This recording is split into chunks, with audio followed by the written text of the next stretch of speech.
Kitty બિલ્લીને vacation પડ્યું. આજે તો હું બધા દોસ્તોને મળીશ અને બહુ જ મજા કરીશ. એ તો સાયકલ લઈ અને એના દોસ્તોને મળવા ગઈ. એક પછી એક બધા ભેગા થયા અને રમવાની તો એવી મજા પડી ને. ઘરમાં રમીને કંટાળ્યા એટલે બહાર જઈ અને દોડપકડ રમવા માંડ્યા. પણ બહાર તો કેટલો બધો તડકો હતો.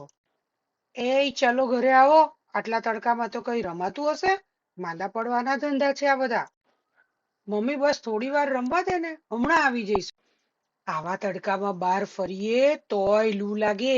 હવે રમવાનું બંધ કરીને તું આવે છે કે હું વેલણ લઈને આવું? આમ એક પછી એક બધા જ દોસ્તો ઘરે જતા રહ્યા અને કીટીએ નવા દોસ્તો શોધ્યા અને એ તો તડકામાં રમતી જ રહી. આટલું બધું રમ્યા પછી કીટીને તો ભારે તરસ લાગી. ગળું સુકાવા માંડ્યું અને એકદમ બેચેની લાગવા માંડી. તેને યાદ આવ્યું કે રમવાની ઉતાવળમાં તો એ ઘરેથી પાણી લાવવાનું જ ભૂલી ગઈ છે.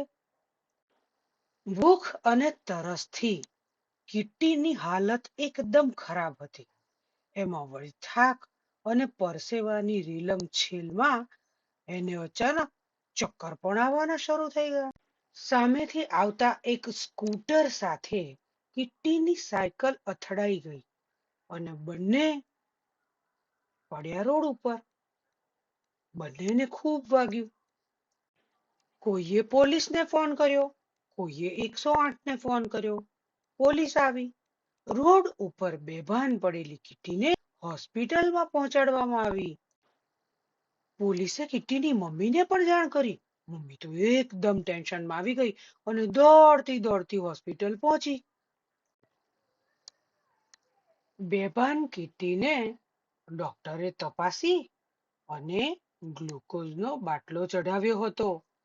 થોડી વાર પછી કીટી ભાનમાં આવી એટલે મમ્મીએ ઘરેથી લાવેલું શરબત અને પાણી એને પીવડાવ્યું. તમે એને આવા તડકામાં રમવા જ કેમ જવા દો છો? આજે તો એ બચી ગઈ છે. તમને ખબર છે આનું ગંભીર પરિણામ પણ આવી શકે છે. ડોક્ટર સાહેબ, તમારી વાત સાચી છે, પણ આ મારું માને છે જ ક્યાં? ઉનાળાના આવા તાપમાં તો ઘરની બહાર જ ના નીકળાય. જો કામથી બહાર જવું પડે તો લૂથી બચવા માથે ટોપી પહેરો.